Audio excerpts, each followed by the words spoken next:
Wow. Hey, can we unmute everyone too? Hello. Hi. Hey, everyone. Hello, everybody. Hi, everyone. Can y'all hear me? Everybody. Hey, everybody. I'm actually in California. Hello. Liz, I'm in California. Welcome to Cali. I'm in LA. Nice. California knows how to party. I see you, Lisa. Hey, Kev. Hey. Hey, everyone. Hey, Kev. What's going on? Good evening. What's up? I have had a fascinating couple of days out here, let me tell you. But no, it's good. It's good. Lakers won did their thing. Dodgers trying to do their thing, you know. So, hey, Robert Frez, I see you. What's up, brother? How are you? Good, good. Tara, Marissa, Benson, Kimberly Jenkins, Kendra Stahl, Michelle Jones, Kimberly Milton, Robin Curry. Jean, is it Jean or Jean? How do you say your name? Jeannie, like in a bottle. Oh, cool, Jeannie. Christy Owens, hey. How y'all doing? Brother D, Bay Area. Hey, Gabby. Hey. LC, in the place to be.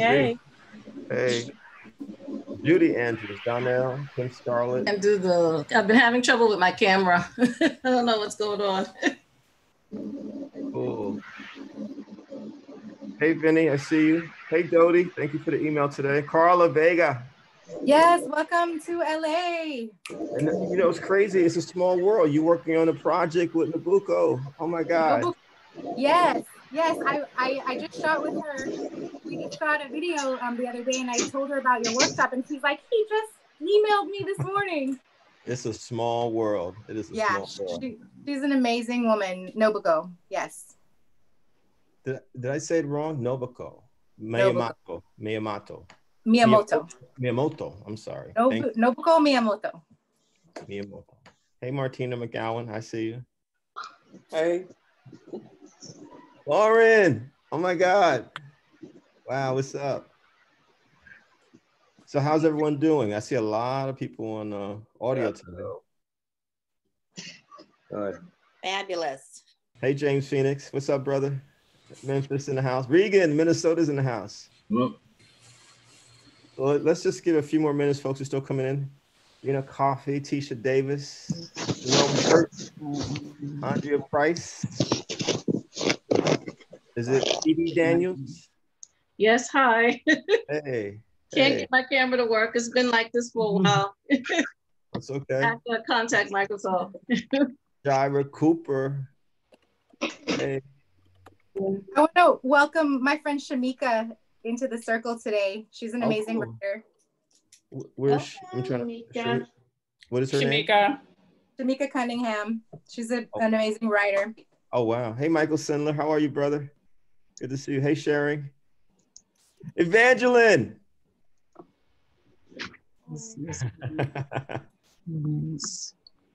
Wow. Ooh. So I have an agenda. It's very short because I heard you all loud and clear. Last week we kind of got off track a little bit. So we are going to do two things. Did y'all get the email about the session today? Yes. Cool. So let's all right, we still have a few more people coming in. It's 7:07. Can we give it like a minute, then we could start? I want to thank Chris Lopez and Jason Quinones and Daniel Gallant, as always, the Nuyorican Poets Cafe out of New York City. I want to definitely thank Sadea James, my teammate, my assistant. Chris and Sadea hold it down every week. This is week number 6. Wow. Time flies. 6 weeks. And for those who were not here last week, we're actually going to do at least 3 additional workshops in November. It will not be on Election Day, which is Tuesday, November 3rd. We are going to do this Tuesday the 10th, the 17th, and the 24th, the week of Thanksgiving. Is that right, y'all? Those are the three Tuesdays. Are we doing it on Zoom? I heard you mentioned something about on Facebook. Are we doing it on Zoom still? We're gonna let y'all we'll decide collectively. Is that cool? Whether we want to do it on Facebook or Zoom for November? Is Well, that we cool? want Zoom. I'm not on Facebook, so. Some people are not on Facebook. Jody, I know you said you don't do Facebook. I got you. I don't do Facebook either. I have to be out there. It's just the same energy. You got to keep the same energy. That's right. Hey, Tony. Just keep it where it is. This works. Don't try to fix it. That's right. Okay. And okay, and don't. All right, we're gonna do Zoom then. Sounds like we all have spoken. That was easy. Yeah. Right? Yay. Okay. Hey, Michelle. Hey, you know, I'm going to say this too. One of my good friends actually asked me on election day if I'd be willing to host something on Zoom because people are. I mean, it's up to you all. I'll put it out there. It's not about writing. It's just kind of us being connected around the country as the results are coming in all these states. Who's anyone in North Carolina, Wisconsin, Pennsylvania, Ohio, or Florida out there? Oh. Okay. Pittsburgh. I'm in Ohio. Yeah, we're going to be watching those states on election day very closely. Hey, Tara Smith, I see you. That's y'all. Hey there. All right, so let's do this. Let's get started. It's 4:09. 4:09. That's California time. It's 4:09 out here. 7:09 on the East Coast. Let's do the meditation. Let's just. I've had a really interesting couple of days. Great days, you know, just processing stuff. And I know that I can be a little intense. This is why meditation is important. Let's close our eyes. And as always, let's breathe in through our noses, positive energy on your own for a little bit, out through the mouth, all the negative stuff, the toxic stuff. In through our noses, positive.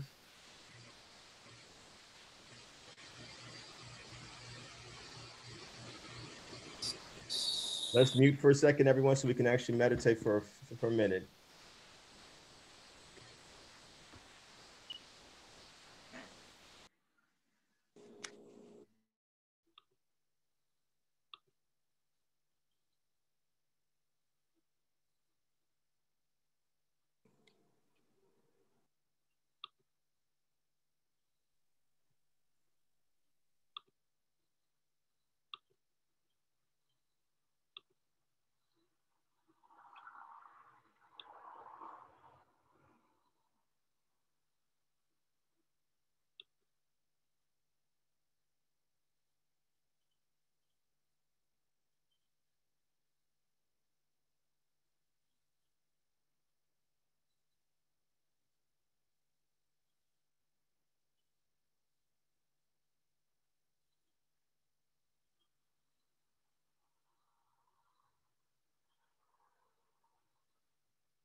Kevin, you have to unmute yourself.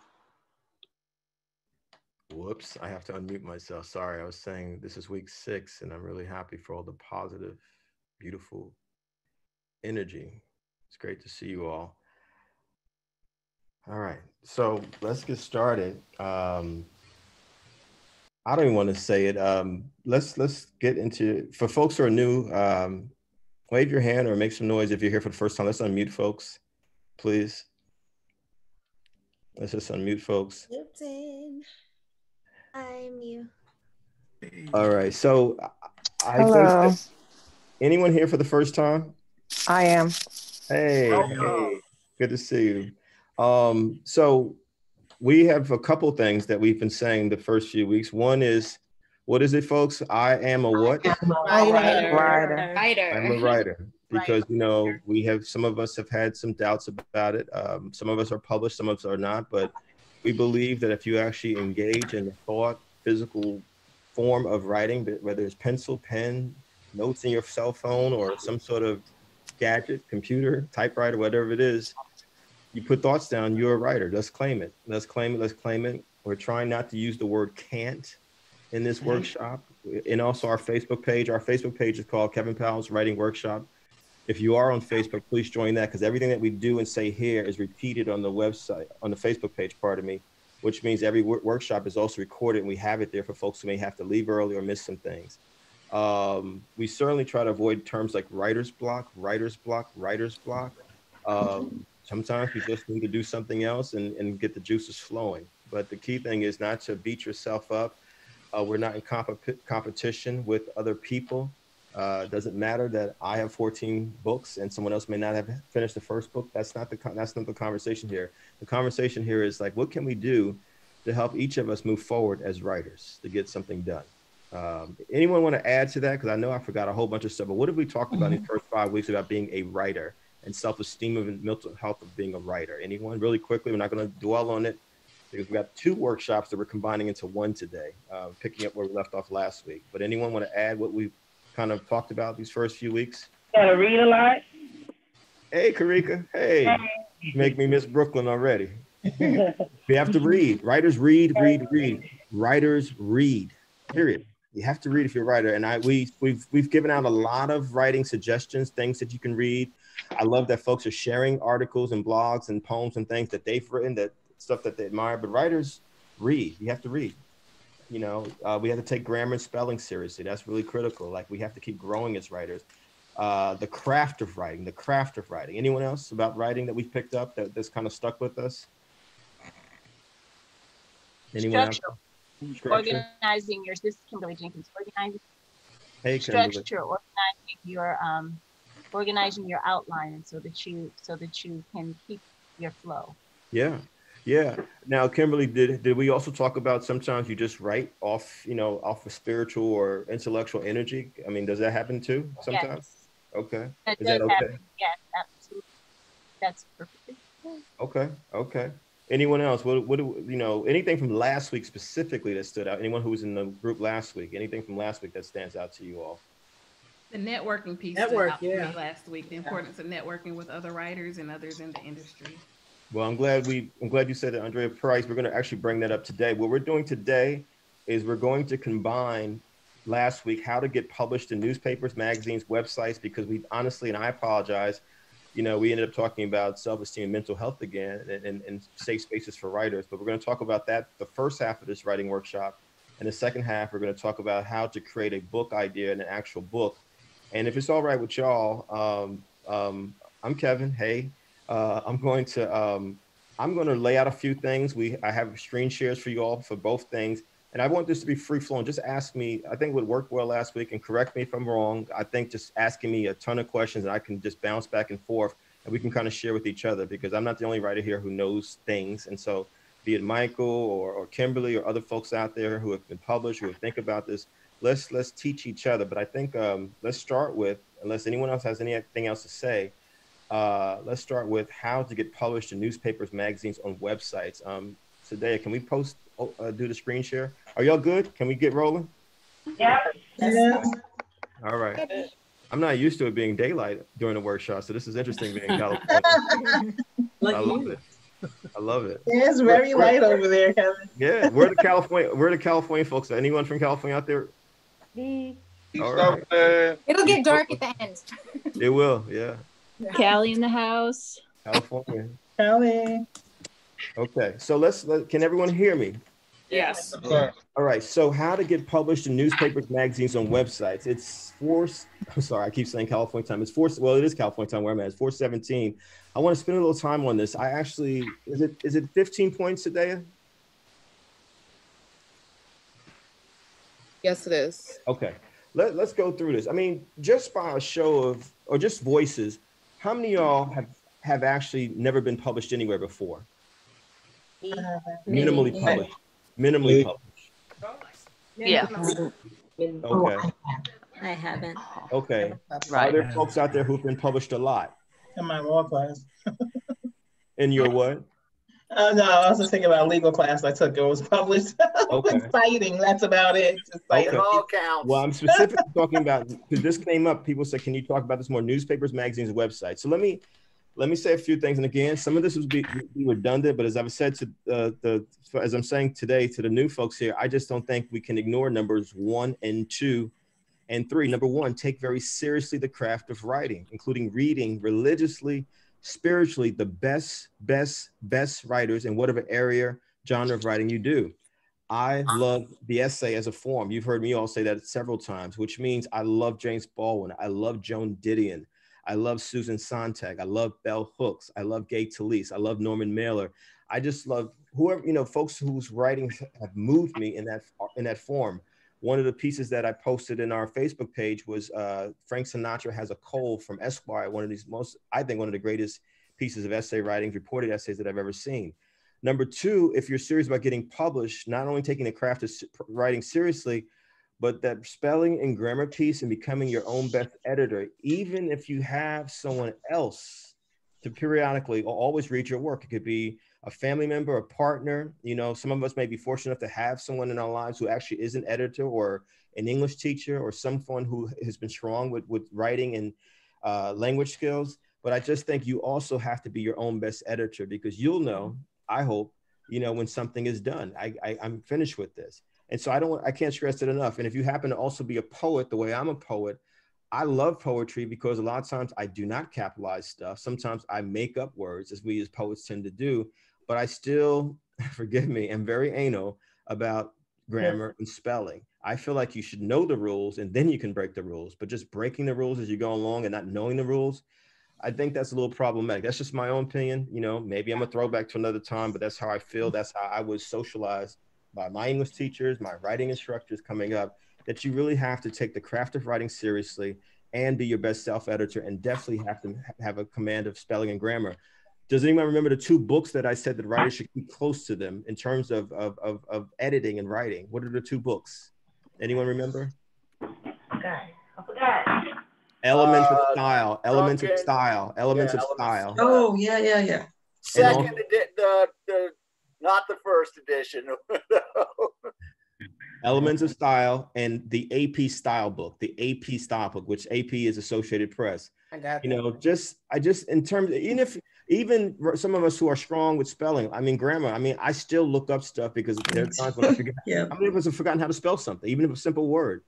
You know, and I think those two books, and you should always keep a thesaurus and a dictionary close to you, whether it's on your computer, your phone, but a thesaurus and a dictionary should be close to you as well at all times.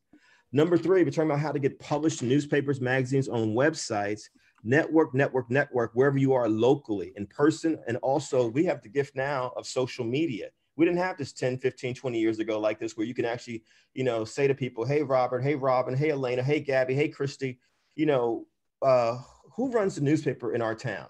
Do you think I get published there? You know what I mean? And you don't know if you don't ask. Some of you have asked me, and I privately have shared some information with you all, like, hey, these are some places I think you can get published. But we have to be willing to ask the question.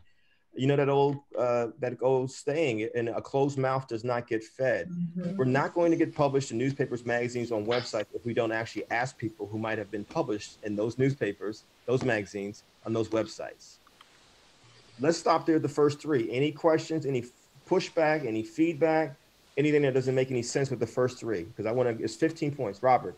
Fact check your stuff too, because I had that problem, and I had that experience when I got published too. And fact check your stuff, fact check your quotes, stuff like that. That's important. Excellent point. I think that you should not only, to Robert Frez's point, be a great writer, be a great self-editor, but also you need to be a great copy editor, great proofreader, great fact checker, great researcher, because if you don't know your stuff, then how someone else, if you end up like writing for the Washington Post or the New York Times, you know, they're going to say, well, where did you get this information from? You can't even tell them. Right. Does that make sense, y'all? And then a lot of writers get in trouble because they haven't taken seriously the information that they have. You know, did I really get, I mean, I'm not going to diss Wikipedia because we all use Wikipedia, but Wikipedia should not be your only source for research. I just want to be real about that, because we also know that with Wikipedia, anyone can go in there and edit someone's entry. Right. Yeah, it can change from day to day what's in there. That's a good point. Yeah, it shifts. Anyone else for the first three? Take very seriously the craft of writing, spelling, and grammar. Be your best self-editor. Network. Anyone else? We're talking about being published in newspapers, magazines, or on websites. Any thoughts? I just put in there, you know, it's like, just know what manual, wherever you're sending to, what they have as their standard, you know, because some are MLA, some are AP, different things. Know what manual you need for where you're submitting. Is that Michael Sindler speaking? Because I can't see everyone right now. Yeah, that's me. Hey, Michael. And Michael and anyone else, please do me a favor. As you're referencing certain kinds of writing tools for us as writers, please put it in the chat and or the Facebook page so people can see what you're talking about. Yeah, I put it in the chat. Thank you, Brother Michael. I appreciate it. Thank you. Okay, so can I go forward? Sorry, Kevin. This is Chiquita Ominera. Hey, how are you? I'm good. Have fun over there on the West Coast. I'm sorry. Yes. I had asked before about contacting a newspaper or magazine editor to have my book reviewed. Does that fall under that, or will we be able to get that at some point? That's actually next week's workshop, how to promote your work. If you can hold off until next week, and I promise I'll share some ideas with everyone, if that's all right. Okay, no worries. Yeah. Okay. And I know you sent me an email. I can also try to respond to it privately, but I would like to share it with everyone, just some thoughts on how to get folks to pay attention to your work once it's out there in book form or play form or film form, because all of it is writing. And how do I get my work? How do I get people to pay attention? You know, I'm going to keep saying this. Number 3, network is so important, you know, because if you don't know fellow writers, if you don't know editors, if you don't know, you know, theater critics or book critics or film critics, if you don't know the folks at different publications, it makes it hard, you know. And so I know a lot of us have said that we're introverted, that we're shy, who happen to be writers. I certainly can attest to that. But I want to stress, no one's going to know we exist if we don't speak up. Your I want voice to speak to that too. Yes, please. I think it's so important to widen your network. So think about the areas that you don't have contacts in. And then also to think about things that you're really puzzled about and how you can build contacts in those areas that you're really puzzled about. And I think that that can really inspire your writing as well. Thank you. And who was speaking? Because I can't see anyone right now. Sorry. Hi, everyone. I'm Marissa Benson. Thank you. Hey, thank you, Marissa. I appreciate you. Thank you so much. Anyone else on the first 3? Can I move to the next 3? We're talking about how to get published in newspapers, magazines, on websites. Again, 1, take it very seriously, the craft of writing. 2, spelling and grammar are critical. Be your best self-editor. I love that Robert Freza added, you know, think about the facts, the research, you know, that you bring along. Where did you get this stuff from? You know, that you're adding to your poem, to your book, you know, to your essay, your blog, your article. And then again, network. I mean, listen, folks, we have 200 people now in the Facebook group. We have 89 people here tonight. We're averaging about 100 people in this workshop every week. Are we staying even in touch with each other? We got people from all over the country, even people from overseas. That means that there's places you can get published all over the country if you actually network with each other. What's your local newspaper? What's your local magazine? What's your website? You know, have you been published there? Can we swap? You're in Pittsburgh, I'm in New York. You're in Pittsburgh, I'm in Green Bay, Wisconsin. You're in Green Bay, Wisconsin. I'm in Santa Fe, New Mexico. What's happening there with writers? Writers need to know writers. Does that make sense, you all? Yes. Yes. Okay, so let's move on to the next 3. Number 4, this is where it gets interesting for us who are shy, introverted.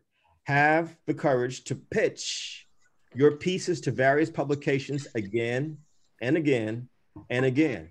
If your writing is good, if you have something to say, eventually you will get published, even if it is locally to start. I'm going to stick with number 4 for a second. I've been writing and been getting published for over 30 years since I was a very young writer. I started off as a kid writing, very young. I started in my home state of New Jersey. Shout out to New Jersey. Most of the publications that I wrote for in the beginning were where I was from, because that was what you know, what is in front of you is where you live. And so I wrote for the local newspapers. I wrote for local magazines. We didn't have websites back then, but I made it a point to just get published. A writer should make an effort to get published, you know, and I'm as proud of those bylines. Byline just means, for those who don't know, you know, by Christy Owens, by Robin Curry, by Robert Freza, your name in a publication. That byline was as valuable to me as the Washington Post cover story I did this year on Stacey Abrams, because I know what I put into whatever it was that I wrote and got published. Start where you are. Start where you are, because in the journalism world, we used to call it clips, which means you start to build up a body of articles or whatever it is, blogs, essays, poems that you've published in places, or sometimes we call them pieces. And what happens a lot of times, if you just get published in one place, it starts to add up. People will see that, and it leads to another place and another place and another place. But it will not happen if you don't do number 4, which is have the courage to pitch yourself to various publications. Let's be honest about it. Let's pause here for a second, put a pen in this. How many of us have a hard time selling ourselves? Okay, why? Let's talk about it for a second. A few people, whoever wants to weigh in. Just say your name, where you're at, because I can't see everyone right now. Anyone? Hi, I'm Kim. Hey, Kim. And I think it's, you know, a little bit, you know, humility and just being afraid of rejection. I see that's one of the points that you have is number 5. But yes, I do. Yeah, just being afraid of feedback, the unknown, I think, is what my problem is. I understand. So Kim and everyone, how would you feel if I said, okay, I got 14 books this year alone. I've been published in New York Times, Washington Post, Good Morning America's website, a bunch of places, but I also have about 10, 15 rejections this year. Does that mean anything to you? That's a very good average. Normal Very average is about 40 to 1. For I hear you, writers, Michael. it's about 40 to 1. So your skin is probably a little thicker. Well, fellow writers, aren't we a little sensitive, y'all? Aren't writers a little sensitive? The Eric Badu, I'm sensitive about my little. That's exactly what I was gonna say. Keep in mind, I'm an artist and I'm sensitive about it. Erica Badu. Hey, you gotta be sensitive and tough. Yeah, that's a hard thing to I still get. I'm like, I have pitched to one major publication this year probably about 20 times, and I've got, well, not 20, I'm exaggerating, but at least 5 to 7 times, and every time it's like, well, Kevin, no, this doesn't work for us, you know, and it doesn't even, and I just have to accept the fact that that's what it is for now, you know what I mean? And you're right about thick skin, I mean, but it's hard, we're human beings, we're sensitive, and if you do anything creative, we're already more sensitive than most people. Would you all agree? Yeah, definitely. Hey, Kevin. Yes, who's speaking? This is Reagan. Hey. Hi. I can tell you I mentioned it last week, what I have a hard time with is I'm an unpublished writer and I don't know what to say about myself. Do I mention that I'm a mother of 3 kids? Do I mention the reason why I write? Do I, what do I say? And that's the hardest part about developing like my bio. Well, here's what I say. I think that you borrow from the Toni Morrison School of Writing, which Toni Morrison was a single mom of 2 sons. And she didn't lead with that. You know what she led with was masterful writing, and she got it published. And that's what mattered. You know what I mean? Value your writing. Everyone value yourself. Your voice matters. I'm going to keep saying this until I turn blue. But, your voices matter. The bios, that's cool. And it's important who you are. Absolutely. And I hope that if you're writing blogs or essays, or even if you're a poet, some of it will come out in your writings. Even if you're writing articles like, Robert and I've talked about music, music journalism. A lot of times when I was writing about music artists, sometimes I would weave in, well, this is where I came from, and this is why I'm connected to, say, hip hop, or why I love Kurt Cobain and Nirvana. You feel what I'm saying? But the writing has to be great. The writing has to be great. The writing has to be great. Oh, we went down. Can we go back up, please, on the screen share? Okay. So no one's asked me the question. I'm waiting for it. Kevin, how do you pitch? Anyone have that question? Somebody put it in the chat. Okay. I can't see anything. All I can see is the screen share. Kevin, can I ask you a quick question before you move on? So this is Zenzele from New York City. Hey. So the last thing that you said was the writing has to be great. And a lot of times for me, I suffer a lot from imposter syndrome. And, sometimes it's easy. Like, I forget the woman who was just talking, who was saying, I don't know what to say about myself. So I say that I'm the mother of these children. And I'm just like, yes, say all of that. Like, I'm already interested because it's relatable. But it's easy to kind of like see where other people have, substance. And then, but for me anyway, it's harder to kind of like do the same for myself, because I'm just like, oh, but it's just me, how do I know that the writing is great? I might know that I like it, but how do I know that it's publishable, sellable? And that starts to cross that line between the creative part and the commerce part, which I've never been able to, at least up to this point, been able to marry those two. I'm very much the artist, where I'm just like, this is about me being passionate and just wanting to do this. But then thinking about money, it kind of just like I start to get uncomfortable, especially about pitching or promoting myself. Right. Well, let me go back, because you raised a couple of things. If I can just jump in for 1 second to Regan, who said, well, my bio. I actually think you should turn what you said about your bio into a positive. That actually can become the first lines of a blog, an essay. I'm a mother of, and I am an unpublished writer. Why not? Who said you can't? Who says what we can and cannot write about? And to the piece about commerce and how to pitch yourself and how do you know if something is good? Well, I do think you have to have some people around you, who can give you some critical feedback. At least one or two people. It could be a friend. It could be a family member. Again, I just want to stress, I feel it needs to be someone who actually loves to read. I just want to stress that. That makes sense. It can't just be my mama saying, boy, that's really good. And I know my mama ain't really reading. You know what I'm saying? Right. It has to be someone who actually takes seriously reading, and that they digest different types of things. Then I also, in terms of the rejections, which is number 5, I'm still on number 4, but I will say this with number 5, my practice has always been, if I get rejected, which has happened a lot in my lifetime, I ask, well, what is it that I can do differently to make this piece stronger? And a good editor will say to you, this is what you can do. This is what I was really looking for. This is what I have loved to just have seen from you. And this is what I'm kind of looking for in the future. Not to write for them, because you still have to write for yourself, but they're actually giving you pointers on how to become a better writer if they're a really good editor. Does that make sense, folks? Yeah. So I asked Kevin, can I yes. say Is that something? Lajira? Yes, man. Hey, I'm learning voices now. This is great. I believe that you find people who, okay, let me just say it this way. I'm doing a short story and I posted in the writing group. Yes. I needed some readers. Yes. And people answered, and my statement was, be brutally honest. Yes. And I've gotten some good feedback as to why, even though the story was good enough to get an honorable mention one time, how I can make it better to try to win this contest this time. And one of the reasons, and the only other thing I wanted to say about it, running a writing group myself, one of the problems I have, and being in another writing group, is people say it's good. Yeah. But they don't. Your people sometimes will not tell you what you need to know. Yeah, that's true. I agree.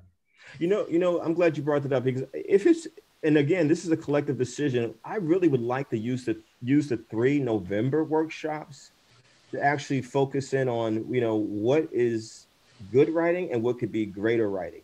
I would like to throw that out there. You know what I mean? Because I love that. These 2 workshops are important because folks have been asking me how to get published and how to do a book proposal and how to promote your work. But I want to actually come back to the craft of writing and make this a really serious writing workshop those 3 Tuesdays in November. Is that cool? Where we get people reading again and sharing with each other. And on that, I was the one, Kevin, can you hear me? Yes, who's speaking? This is Cece. Hey, Cece. Hey, what's up, Callie? Anyway, I was the one who asked, how do you do a pitch? Yes. I've heard, okay, go pitch it, but what does that look like? Good question. And I think that's one of the difficult things I have, is really being able to summarize what I want to do and say it or write it in a way that it's intriguing to somebody else. Let me do this, and if folks help me, because again, I'm on the screen share, so all I can see is the bullet points for this first part of the workshop. If someone can just write down what I'm going to say it as slowly as possible, but this is a sample pitch, all right? This is a sample pitch. My name is sample pitch. My name is, we're going to start there. My name is, and you should put it in your own language. Do not put it in Kevin Powell's language. You should put it in your own language. But this is what I would do, what I've been doing for years. My name is blah, blah, blah. I'm a writer of ... And later on in this screen share, I think it's important to say that I have been reading your publication. You should never pitch to a publication that you don't read. Right. Seriously. There's a lot of people who do that. They don't read the publication. They just want to be in the publication. I'm like, you should actually read the publication so you actually can know the flow of the publication, the rhythm of the publication. So my name is, what was the second one, y'all? I am a writer. I'm a writer of ... whatever. And what was the third thing? I've been reading your publication. I am submitting this poem or blog or essay or op-ed titled blah, blah, blah for your consideration. Let me know if everyone's got that. Yep. Okay. Thank you, Michael. I see what you're putting on. I can see the chat room links a little bit. I would love to have this piece run and have a conversation with you about it. Open that door up for having a conversation with that editor of that poetry website or that poetry magazine or that blog space, whatever it is. You know, my recommendation, folks, is to really try to angle towards publications that actually have editors. Yeah, because that's another line of feedback for your work. I have a question, another question about the, this is Cece again, hey, Cece. about well, the difference, I guess, between a pitch and a query is, so this is like if you have a finished piece, some people request to do a piece before they finished it. So like, should you already have something done and submitted, or do you pitch an idea? It depends on how well established you are as a writer. I'm going to give you an example. When Chadwick Boseman, star of Black Panther, many other movies, died, because I've been out there for a little while, I was able to send an email to CNN, ABC News, ABC Digital, a few other places saying, hey, I really want to write a piece about Chadwick Boseman really quickly. Mm-hmm. And they all responded. So I didn't have to write any. After CNN said yes, then I turned it around very quickly. But that's different. If I hadn't had this relationship with them, I probably would have written a piece and said, I have this 700-word piece on Chadwick Boseman, and I would love for you to consider it for your publication. I personally would recommend, if you're just starting out or folks don't really know your name yet, to write the piece. That's what I personally recommend. If we're talking about a blog, essay, op-ed about something that you're really passionate about. Does that make sense, y'all? Yeah. You know what I mean? Because there's very few publications that are going to respond to someone that they actually don't know. I mean, I personally think it's whack, just like a lot of book publishers won't respond to writers who don't have literary agents, you know what I mean? But unfortunately, it's part of the commerce, as was said earlier, about the business of writing. Yeah. So I think if you can actually have I think writers, and I didn't put this on here, but even poets, I think you have to stay on top of the news. Like you have to, if there's stuff that you're really passionate about, let me get out there. You know, let me write about this thing, you know? And if you end up not being the first person to write it, if you're going to write it a few days after, say someone major passes, like a Ruth Bader Ginsburg, you better have a different angle on Justice Ginsburg than what was said the first couple of days after she died. Does that make sense? Mm-hmm. You know what I mean? I don't think you... Go ahead, I'm sorry. I think you can overemphasize enough what you were saying before about know the publication. Yes. Know whether this is the kind of place that is going to publish what you're doing. Yes. Got to do that research. That's right. That's right. Which comes back to the first point. Writers have to read. I make it a point to read a range of publications. You know, so the pitch thing. What are the bullet points for the pitch thing? I want to make sure we have everything, the basics of pitching. Let me go back. Query, pitch. I just say pitch. You know, it's kind of like, you know, we were talking a couple weeks ago about the difference between an essay and a blog. I know there's a difference, just like I know there's a difference between a memoir and an autobiography. And I'm glad that we broke that down. That's on our Facebook page as well. But when I say pitch or query, I really mean the same thing. I really want you to publish my work. You know what I'm saying? And here's why. You know what I mean? And I think if you haven't written the piece, at least give us the first. I'm not talking about a poem. I'm talking about a blog, essay, or op-ed. At least give us, or an article, at least give us an idea in that pitch or query where you think this is going to go. Does that make sense, y'all? Okay. Jody, I have a comment, maybe kind of question. Hey, Jody. Hey, it reminds me of deal pitching in other parts of my life. Yes. I have found it is better to have a dartboard, a draft, if you will, and offer something tangible on the table instead of saying, hey, I'd like to collaborate with you. Exactly. It's so powerful to have an article first, then say, hey, I'm hoping to get into a place where we're collaborating to write. That way, I don't know whether that's a comment or question, but. I actually think that's a bullet point to add to the pitch letter, the pitch. Can we put that in there? And can someone help me? Because we're doing this together. I mean, I'm pulling some of this stuff off my own memories, but I love what Dodie said, because it is back to the point that was brought up earlier. This is also a business we're talking about. Well, how do I get into Rolling Stone or Spin or Vibe or Esquire or Vanity Fair or Elle or Essence, whatever the publication is? You know, you literally have to say, I'm the best person to write about this subject matter right now. Mm-hmm. Seriously. I have a question, if possible. This is Dara. Hey, Dara. Hey.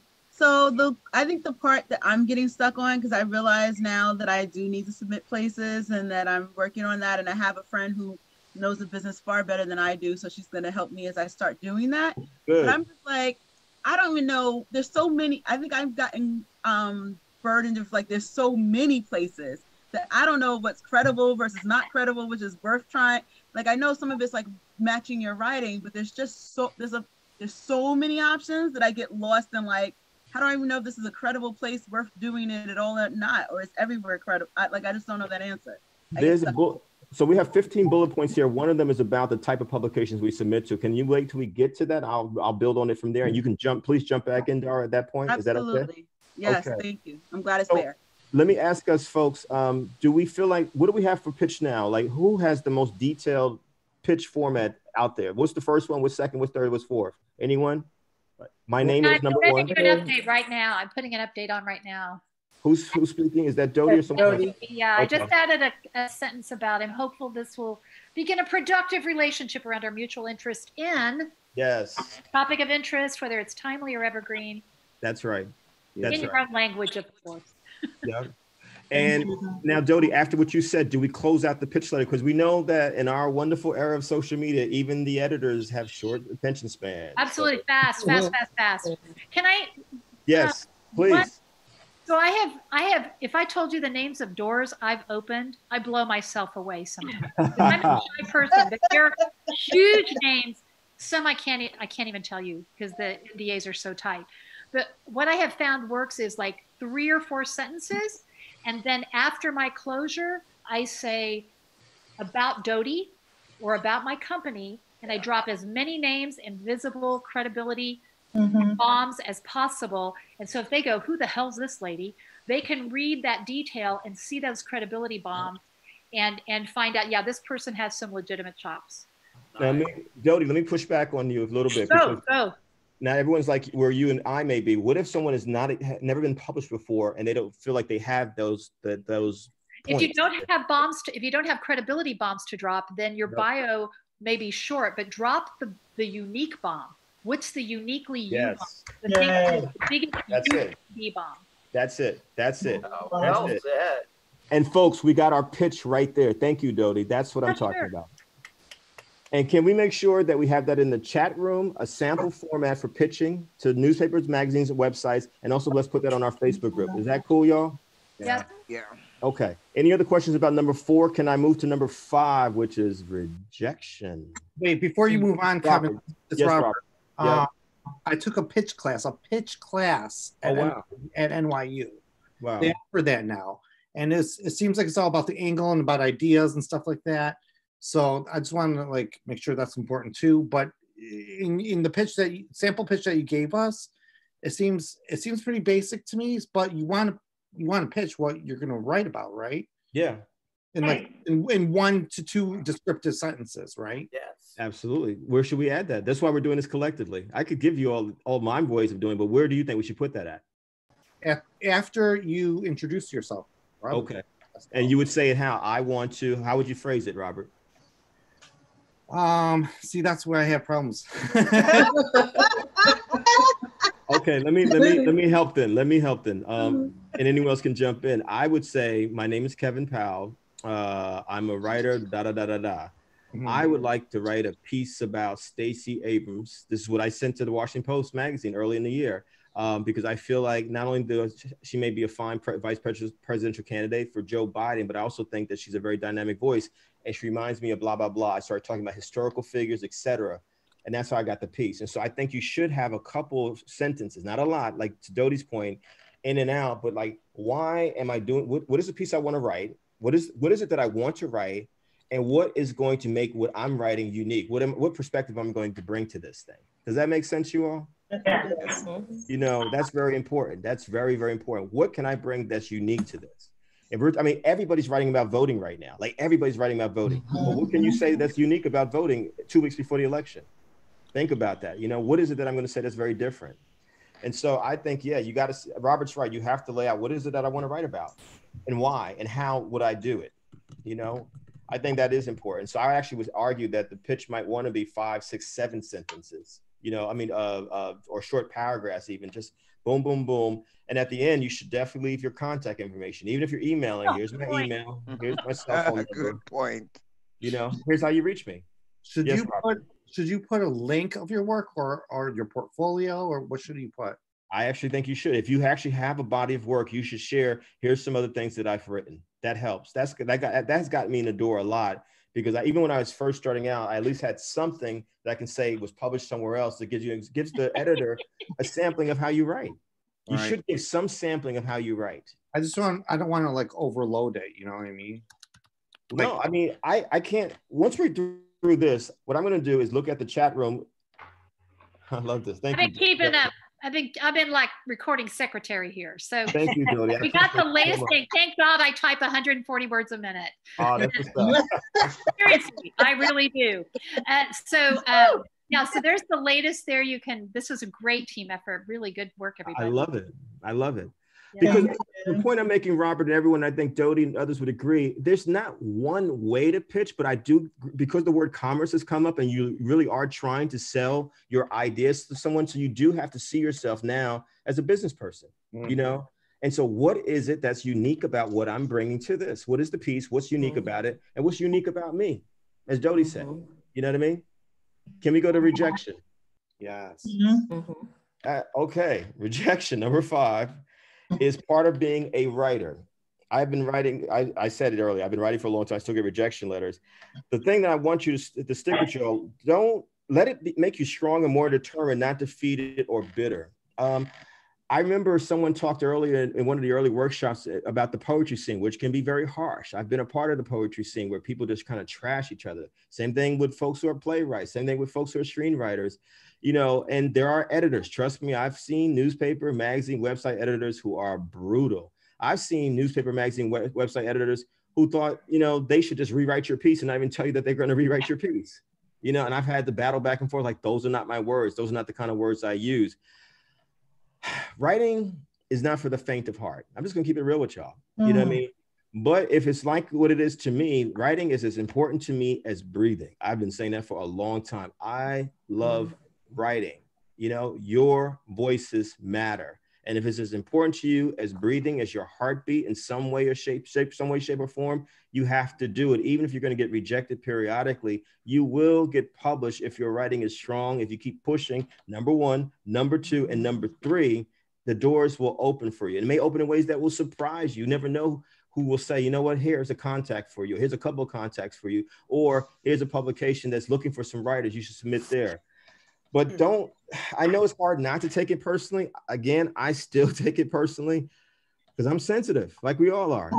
But, you know, I mean, even the best screenwriters who've won Oscars for their screenwriting have had their screenplays rejected. This is not good. Everything we write will not be great, but we should try for greatness every single time we write something.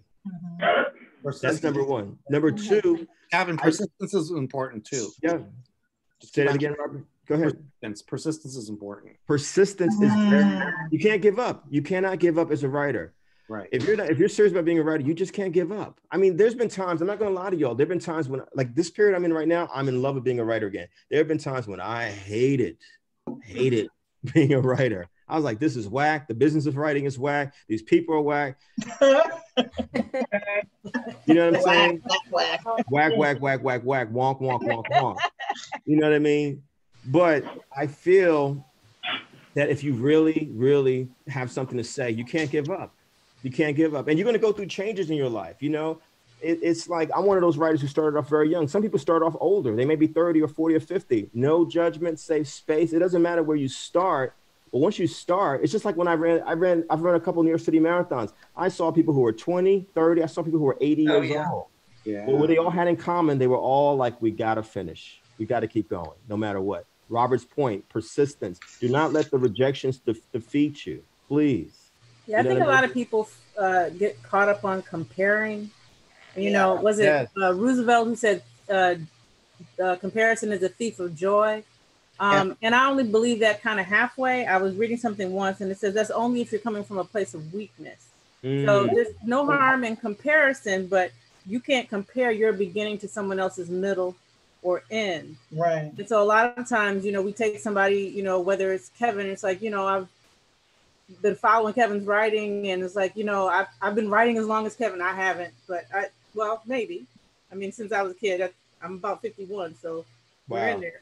Yeah. And so I've been writing as long, and I can't sit here and say, well, you know, Kevin got 14 books and I haven't been published at all. It's like, but the steps that I took versus the steps that he took in his writing, I can't compare myself to that. So we have to remember to, you know, my beginning is not going to be compared to your middle, and some people's beginning may skyrocket. But it's just, we just have different paths. So that's right. Everybody has their own race to run. It's that simple.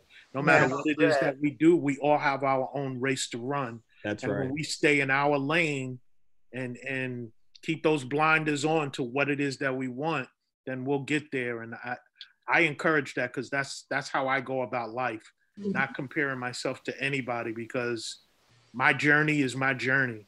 Right. That's right. And I'm going to say it again. Frank McCourt wrote a masterful autobiography memoir called Angela's Ashes in his 60s after years of teaching in the New York City school system. Toni Morrison, first novel, about 40 years of age. Think about that for a second. When he was in his 60s, she's about 40. You know, I mean, we just have to do it. We have to start somewhere and push it, you know. I want to go to number 6, unless anyone else has anything to say about rejection. I'm sorry, I don't want to. I wanted to say something about rejection. Okay, then you, Robert, after. Yep. So, having worked as a publicist for many years and pitching other people's work, I've pitched writers' work, and I've also worked with writers and watched them pitch. And persistence is the number one thing. Yes. I've seen mediocre people become very successful because they were exceedingly persistent. Yes. And I've also seen the toughest, meanest, harshest editors break down because you pitch them for the 20th time or 30th time at a moment when they needed what you were pitching, or they just needed someone. So, you know, my favorite story is of a writer that I know who pitched someone's voicemail 100 times. Wow. Over a period of years. And on the 100th time, that person, first of all, now they feel like they know you. And second of all, and they never answered, but second of all, they needed that story to fill a slot at that moment. And that was the breakthrough. So you can't take the rejection. I don't like rejection either. So I'm not saying this from a standpoint of authority on handling rejection, but I do say it from the standpoint of I've seen many people become successful just from pitching repeatedly to editors who never answer. Yeah. Until that one time when they do answer. Because if nothing else, they will certainly know your name after 100 times. They'll have an emergency moment where they don't have somebody to cover something, or they lost a story, they have a blank spot, and you're there. Yeah. And I mean, and Robert, please go. Then I want to jump in and move to the next one. Robert, you wanted to say something? Yeah, I wanted to say I used to write for. I grew up in Buffalo. I used to write for the Buffalo News. Oh wow. Yeah, so for the music, arts, and entertainment section, and the very first time I actually wanted to sit down with the editor of the arts and entertainment section, he said, "Your writing's not good enough." Oh wow. So I'm like, oh, okay. So I wrote a piece and I submitted it to another editor, and it got published in that same newspaper. Yeah. Crazy. Yeah. Persistence. And I mean, I'm going to be honest with you all, and I don't even care if editors hear this, but, you know, there are some editors who are like, I'll put it to you like this. I've noticed that there are music critics who are very harsh toward musicians, musical artists. There's theater critics who are very harsh toward theater people. I think there are some editors who are very harsh toward writers because they actually want to be the writers themselves, you know? What would you say? I said they hate it. I'm just playing. Well, there are some that are haters, you know, and I experienced that, you know, and I'll tell you, you know, when you meet a good editor, hold on to that person because you can tell just by their kindness, you know, and it's hard. But Robert, that's a great example because don't even if you get rejected from one editor of the publication, who said you can't publish somewhere else in the publication? No one said that. Persistence. So let's say this, turn the rejection into persistence. Yes. You know what I mean? Let's turn that rejection into persistence. Are we clear with number 4 and 5? 4, we have a working idea of what a pitch would look like, no matter what type of writing we're talking about. Are we clear? Thanks to Dodie and the whole team. Okay. Number 6 was actually important. I will say this. I probably should have put this sentence first before I said, do not think about money a lot in the beginning. You actually should we have to learn about the business side of writing. You do have to see yourself as a business. And I'm so glad that Dodie talked about, you know, this is a deal. We're trying to close the deal. I want to be in this publication. How can we do this? The only reason I said do not think about money a lot, because if you're putting money first, I feel like the craft of writing will suffer. If you really are a gifted writer, the money will come. And I'm not saying I'm a gifted writer, but I will say this, that I have definitely seen the money come. And to this day, there's still things that I write for free. I'm not even going to lie about it. There's certain things that I just want to write, get off my chest, get it somewhere, because I know the money will come in different ways. You know what I mean? But I just think that if that's your number one objective, then you should actually become a full-time journalist or be a writer who actually teaches or does something else that also enhances your writing. If you feel like this is my full-time thing, then you got to go for that. It's not for everyone. For family reasons, you know, there may be other reasons. Some people don't have the time to be a full-time writer right now, but they really want to get things they have to write. I'm going to keep coming back to 1 and 2, the craft, and taking this seriously. But if you write something that's amazing, all kinds of magic can happen. You know, it could be a work of fiction. It could be a play. It could be a screenplay. It could be a song. It could be a poem. You know, if you write something amazing, something that is very different than what we've seen out here, watch the doors open, you know, and the money will come. Anyone on that one? I want to go to number 7, which is also really tied to the last workshop. But I do think that part of the self-empowerment of this workshop, I'd be remiss not to keep saying over and over again, Wix.com, create your own space. Create your own space in the meantime. Do not wait to get published. But I want to tie number 7 back to number 1 and number 2. Just don't put anything on. I've seen a lot of people's websites, blog spaces, where spelling errors, grammar errors, no proofreading, no copy editing. I'm like, was this fact check? Where the references at? I'm not saying you got to have footnotes and stuff like that, but you got to take it seriously as if you are creating the New York Times Magazine or, you know, Vanity Fair or L or S, whatever it is. You got to, if you're going to do a space, make sure your stuff is titled in that space. Does that make sense, you all? Okay. Kevin? Yes. Kevin. This is Tanya. Hey, Tanya. Hi, Tanya Lovelace. How are you? Hey. Hey, I have a quick question. So what do you think about Medium? That's right there. Did I miss it? I saw Wix. Well, we're scrolling. I'm sorry, Sadea, can we scroll to the next page? Oh, okay. No, I'm glad you brought it up. So there it is, medium.com. I think everyone, all 200 people in the Facebook group, everyone here should actually have an account with medium.com. Just like a few years ago, some of y'all may remember, Huffington Post was like that. You could have an account as a blogger or as someone as a writer with Huffington Post. Medium has kind of surpassed that now as the place. I think you should use what's there that's free. Free is a wonderful word, y'all. Free is a magical word. And there are a lot of people at Medium. And what you find with Medium is that people follow writers whose work is interesting to them. How many of y'all know what I'm talking about? Yes. Me, I do. You know what I mean? And Medium even pushes forward certain pieces. And they're like, this piece is really timely. This is relevant. I think everyone should have a medium.com account. But I still think that number 1 and number 2 are important. Self-editing. You know, the stuff that Robert talked about, copy, editing, proofreading, knowing where your facts or research is coming from. I think all that's important, but I think medium.com and wix.com, because it's back to promoting your work. People need to know that you exist. You know, writers didn't have this years ago. And the fact that we can go to wix.com and set up a website instantly, a blog space instantly, the fact that we can go to medium.com, set up an account instantly, take advantage of it, even as you are still reading the best writers, the best publications out there. And as you're pitching, it's not an either or. I'm suggesting that we do all these things. That's what I'm suggesting. So Kevin, this is Jerome. I use Medium I saw your piece today on Facebook. Thank you for that. Thank you. So if I publish something, because Medium is basically self-publishing, so if I post something in Medium, can it still be, for example, published elsewhere? That's a good point. Did you look up the rules for Medium? I'm not going to answer that question. Yeah, it depends on. I didn't. There will be I set that up guidelines. years ago and didn't even realize. I'm gonna be honest. I didn't even realize what it was I was doing when I did it. I'm going to say this. I'm glad you brought this up, Jerome. I think that whether it's a site like Medium or say you publish somewhere that says, well, we don't pay writers, you should be clear with them straight up. Do I own this piece? Because you don't want someone saying later, well, that poem you published, we own that poem on Medium, or we own that blog on Medium. Y'all got to look that up. I mean, writers have to do research. Writers need to read, study, travel, and do research. You know, I'm not saying don't put stuff on medium.com, but I think that we should actually ask, you know, what was the organization I mentioned last week, y'all? National Writers Union. You know, what are my rights as a writer on these different spaces?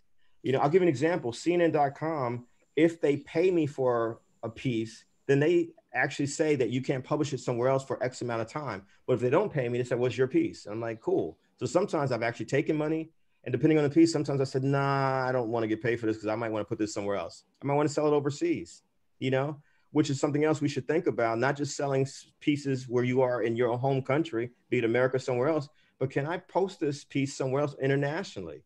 Why can't you? Who said you can't?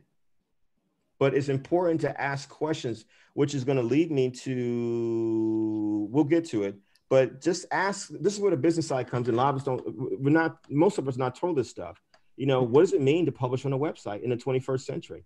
You know, what are my rights? What are my reprinting rights?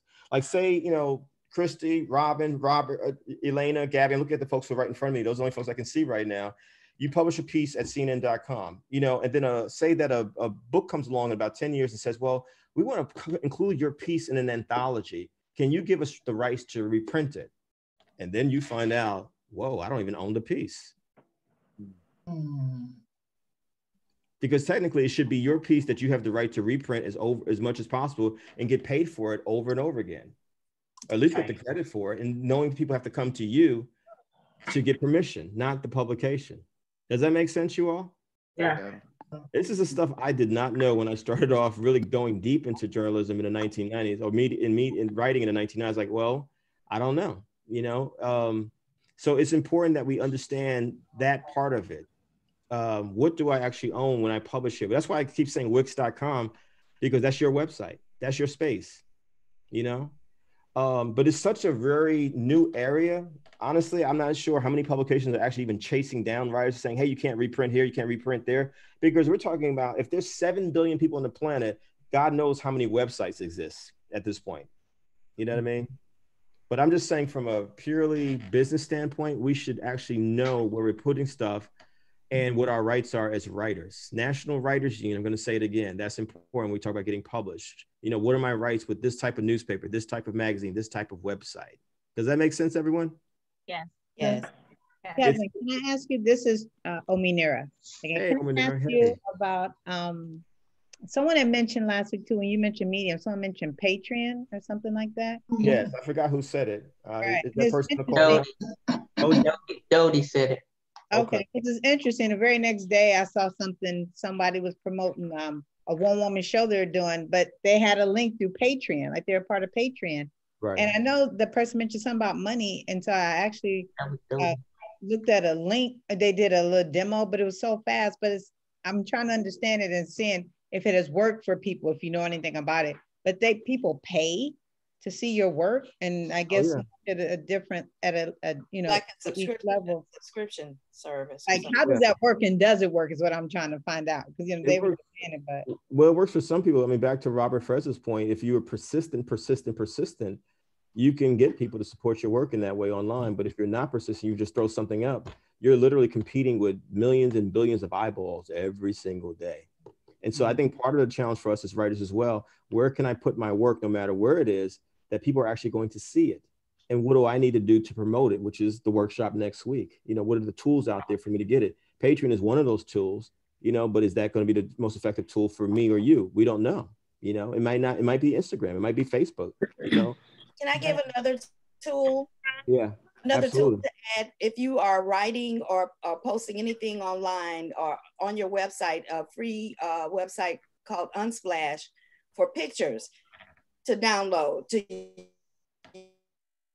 use the person credit whoever the photographer was, but they have beautiful pictures that are free to download, and you don't have to, they don't have licensing or anything. It's the website, I'll type it in, it's called Unsplash, but to use it to get people's attention, because when you're writing and you're posting information, if you have a picture of something that's related to your work that allows it to stand out and catch someone's eye, if it looks good, people may come to read it. I mean, I'm not saying they will or not, but just make it look good. Well, and that's one of the cool things about Medium, where you can actually post photos and stuff like this. So like you can do your own layout, which is very cool. Same thing with your own blog. Anyone else before we move on? Because I want to. It's already 5:08 here in California, 8:08 on the East Coast. Anyone else? Can I suggest this really quickly? Because some of the things I'm looking at, 8, 9, 10, 11, 12, can we all just collectively take about 3 minutes to read through those? Because I think we've covered it. And if anyone feels like they have questions about 8 through 12, can we just throw the questions out there before we get to the last ones? Because I want to make sure at least the last half hour we're dealing with how to create a book idea and an actual book. Is that cool? So 8 to 12, can we just read through that really quickly? Kevin, are you going to talk about the relationship between sort of short form writing that you're publishing in magazines and digital publications versus books, and how those two forms connect to each other? Absolutely. Absolutely. Can we do that with the second part of the workshop? We're around books and how to get a book published. Is that cool, Lauren? Yep. Let's take 2 minutes, folks, to go through 8 through 12 really quickly. If there's any questions about any of it, just say so, but let's just read through those real quick. Some of it is redundant. We've already kind of covered it. Sorry, my phone's ringing.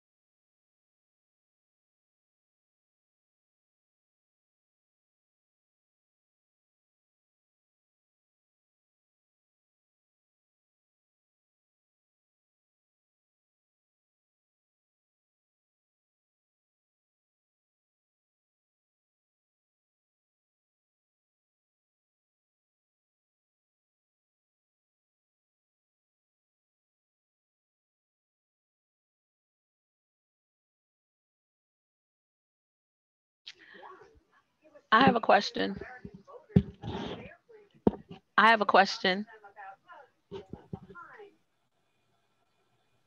Can we, who's speaking? Can we unmute everyone, please? Hi.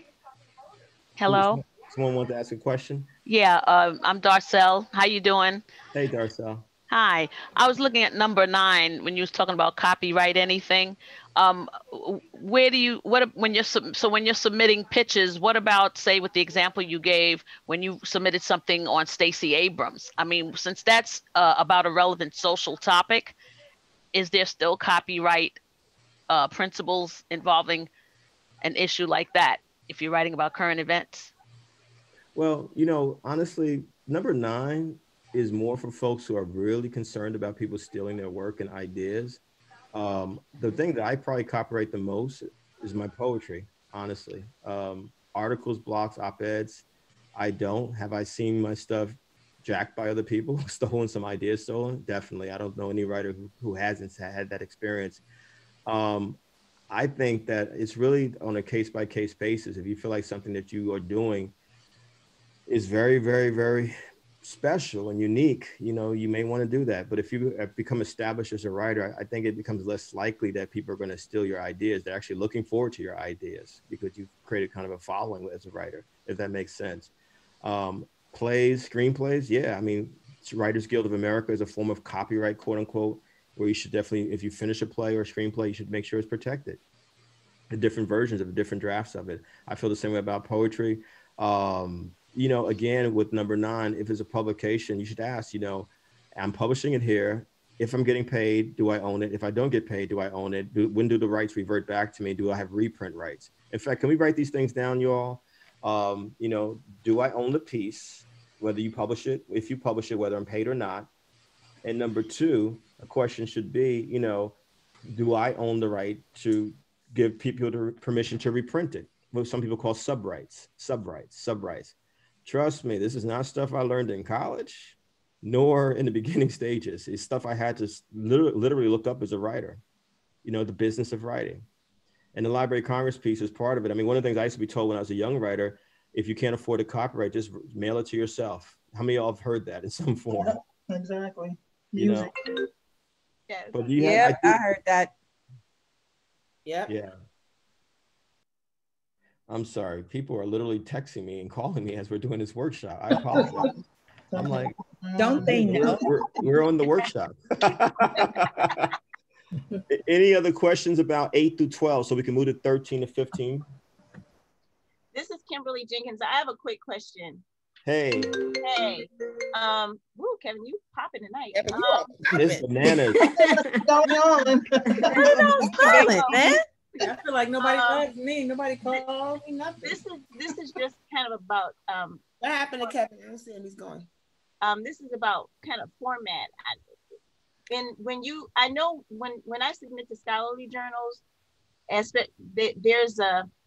there's a basic rule of thumb as to like whether they want an abstract or how many words they want, or whether they want a completed piece, or whether they just want an idea. When you submit to publications like the ones you're talking about, magazines, blogs, and so on and so forth, is there a space that you go to find out what they look for when you submit a piece? Yeah.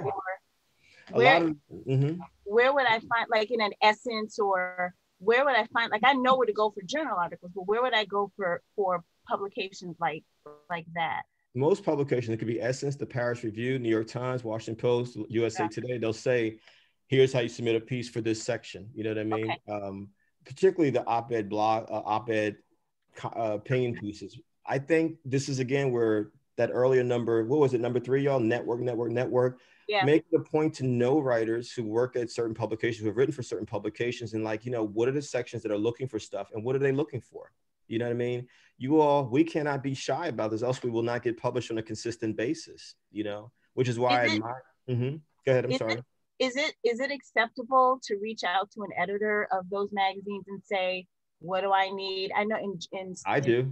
Okay. Be bold. Be bold and fearless. Okay. I just wanted to know if that, because sometimes, you know, it's like, you know the rules, but just, okay, that's good to know. Be professional, be polite, but be bold and be fearless. You're not going to move the needle with your writing journey if you're going to be timid. It just doesn't work. No one will know you exist. And I think the whole point of this is we want to get our work out there because our voices matter. Everyone here. Is that right, y'all? Yeah. Yeah. And, you know, some of y'all have hit me up and said, Kev. And so, you know, and I respond. You always respond.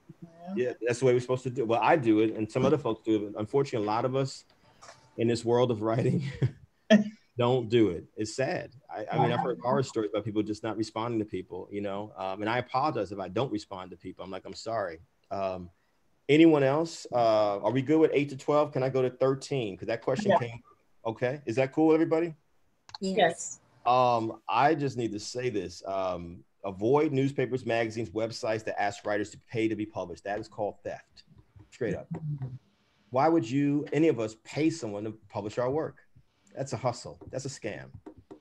I think we should also avoid newspapers, magazines, websites, as I said earlier, that clearly do not fact check, do proper copy editing, proofreading. There's spelling, typing, typos all over the place. That's a sloppy publication. You don't want to be there. I would actually even add, try to avoid publications that are hyper sensationalistic. You can use your imagination on that one. You know what I mean? But I'm like, publications that just, you know, they're just saying stuff just to get eyeballs there.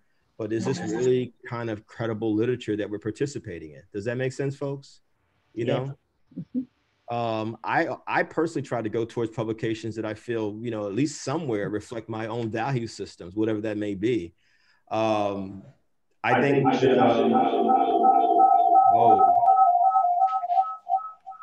whoa, y'all all right? Did I do that? You're in 3D now. Am I really? I don't know. About your voice. You sound like you're in Lovecraft country. So today we can take, someone said the remix. Today we can take this screenshot, save down, share for down for a second. We can take this one down.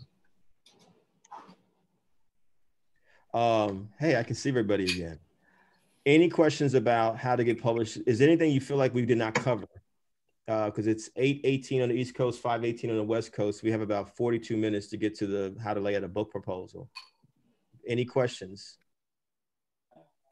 Do you feel like we covered it thoroughly together? Yes. This might be random. I just don't, I'm looking at the copyright.gov website and the thing is a little glitchy. I don't know how to if I wanted to publish a poem or publish song lyrics or publish a body of work, that website's not easy to navigate. It's Alexis Coleman speaking. I just took a glimpse at it and I just wanted to say that I don't think that website is very easy to navigate. Here's what I would suggest. A couple of things. If it's a song, you want to become a member of either ASCAP, ASCAP, BMI, or CSEC. I'm on BMI. Okay, so you got your songs covered then. You're protected there. Okay. I will admit to you, because I have actually literally physically visited the Library of Congress and I got friends there, but it's mad old school, like mad old school, you know, which is problematic. But there's other sites. What I would recommend is actually not go to the Library of Congress site. What I'll post, and today, let's make a note of it. I'll post some other sites where you can actually copyright that actually kind of like middle people between you and the Library of Congress. It's the same fee, but they'll make sure it gets done. Your work gets registered properly. You know, if that would be helpful, Alexis and everyone. Is that cool? Yeah, that's perfect. If we forget to do that, just remind us to put that in the Facebook group this week. And for folks who are not on Facebook, you should, I don't know what to say. We are on Facebook. That's where everything is, you know, so I hope you will join us. Any other questions about 8 to 15? Let me say this. Wherever y'all live, I mean, if you haven't been published yet, please do not diss your local publications, newspaper, websites, magazines. Those are sources, places where you can actually get published. And I mean, we all should aspire to national, international audiences without question, but do not ignore local publications as a place to start to get your work out there, you know? I want to add that that's so true, because what happens, like even when I was looking for possibly a literary agent, it's like you got to have something to give them, to start with something. So yes, definitely. Yeah. Not doing the smaller things, because that builds, it builds. I may have said in one of the workshops, one of the best interviews in my life, I was honored to do it, was with the late, great Audre Lorde. If you don't know who she is, look her up. It was the last interview she ever did, actually. It was via telephone. And the one thing she said to me that stuck with me, writer to writer, is you have to do your work. You have to do your work. You have to write. You know, we have to write. If we're writers, we have to produce. We can't just keep saying we've got to create it. Honestly, a lot of the opportunities will come from actually having a body of work. People will pay attention. And you know, someone said it earlier, some of the folks who are not even good writers, the reason why they're out there is because they are persistent. They keep doing, they keep pushing. I know some bad writers. I'm like, how did they get a book deal? How they got a film deal? You know what I mean? And they end up with their own TV shows. And they end up with their own TV wow. shows. Yeah. So, I mean, but I find a lot of people who are really gifted have a hard time promoting themselves, unlike the folks who are not gifted. A lot of the times, people, we gotta be willing to push your work out there. So, are we good with that part of it? Because I know folks, you know, let me know that they felt some way about us not covering this last week. So I made it a point to do 15 points. Anyone want any other questions about how to get published? Robert? Informational meetings. Do you say that? Informational meetings. Informational meetings with editors. Do you recommend doing that or no? If they're willing to take it, yeah. You know, it's funny you asked that question. That's how I got into Rolling Stone years ago. Anthony DeCurtis was my editor, and he was one of the great editors because he had a great heart. Unfortunately, we're in the era of COVID, but I would say, you know, back then or even before COVID, we do lunches with people. But in these times, ask, can I have a Zoom call with you? Can I have a phone call with you? You have to pursue that. Can I have a conversation with you? And offer it to be 15 minutes. 15, 20 minutes, hoping that it goes longer and hoping you come out of it with an opportunity to write for that publication, you know. Right. And to the poets out there, I know Gladair and other folks we have some great poets in this group. Send your poems out there, but don't just send one. Try to send 3 or 4 poems to a publication on a regular basis, you know, and hope that one gets published. If they all get published, that's great, but mix it up. I would recommend to poets, send your poems to as many places as possible. And it's okay if some places will say, you can't publish this poem anywhere else. That's cool, but some places won't even care. Just publish it as many places as possible. I just think the key thing is to get your voices out there, you know, and keep writing. And I've seen a lot of you say the last few weeks that you haven't written this much since this workshop. It's not me, it's us together supporting each other, you know, and just keep writing. Is this part helpful? Can we move on to the second part? Thank you, Kevin. Yeah. I'm good. Okay, and I'm saying that we can continue. Yes. Yeah, I just have one question. I'm sorry, I was driving. Can you reiterate those 2 books that a writer must have? The Elements of Style and AP Style book, but then we also added a couple others in our chat group. Does anyone have that chat group with Michael Sindler may have put there? I know Michael had to leave early. There were quite a few, actually. Okay, well, let's say that I think one was, hi, this is Judy. I think there was one, the Modern Language Association, MLA style book. Yes, it's actually under the Purdue OWL. You could get a lot of information from there. If you go to the OWL Purdue OWL website, it's really for research papers, but you can use it also as a style for writing. I love that. Thank you, Judy. Thank you. And I'm Aaliyah Monet out of Atlanta. Hey, ATL, what's up? What's up? And I'm you know, this is also important, you all. You know, so many of us writers, you know, again, I'm a writer, I'm an only child, so I'm a natural owner, natural introvert, but I think that we do need communities of people so we can share ideas and resources like this helps us. So we know we're not out here by ourselves, because writing can be a very lonely, frustrating path at times, you know? So let's, can we go to how many of y'all are working on a book right now? How many of y'all are working on a book or hope to publish a book in your lifetime? Yes. Great. All right, let's put this up. So Dave, let's put up the piece about the book proposal. This is going to be shorter and quicker. Hey, CC Falls, I see you. All right, I'm just waiting for her to put it up. Any other questions? Okay, here we come. I think we're coming. Sorry, 1 second, I chose the wrong No problem. Any other questions for me while we're waiting for the screen share, the second screen share? I have a question. This is Carla Vega. Hey, Carla. Hey, I have a question about WordPress. I know there's a .com and a .org to start a blog. Any recommendations, or are those out? You mean .com.org? You mean, should your website be carlavega.com or carlavega.org? No, the WordSpace or WordPress. WordPress has a .com and WordPress.org to start a blog space. And you're asking which ones you should use? Yeah, or if any of those are Use.org. Who's saying .org and why? Who's saying .org and why? Just please. Anyone? Hi, this is Darcel. I didn't say it. Hi, I didn't say it the first time, but from what I understood, that .org was for nonprofit organizations. Right. And so .com would be for, you know, everything else, or at least for profit. Business or incorporated, but the GoDaddy, GoDaddy, you know, GoDaddy.com, go there, you know, and go through there. I've had my blog published through GoDaddy.com. I pay annually, and so forth. So, Just got out of a conversation. Sorry, it's Alexis Coleman again. Just got out of a conversation in the chats where we were debating about which websites. Was it Squarespace? Was it GoDaddy? There were a bunch of people that said don't do GoDaddy, and I set up my website on GoDaddy. So now I'm like, Oh, really? Oh my God. So we just all end up doing one or the other. But like I've had no problems with them, and when I've had problems, it wasn't their fault, it was my fault. But it's all whatever works for you. Right. Exactly. Yes, I've also had I have a website with GoDaddy, and they're actually pretty good. And most of their issues, like if any, they are very quick to get it like good. Yeah.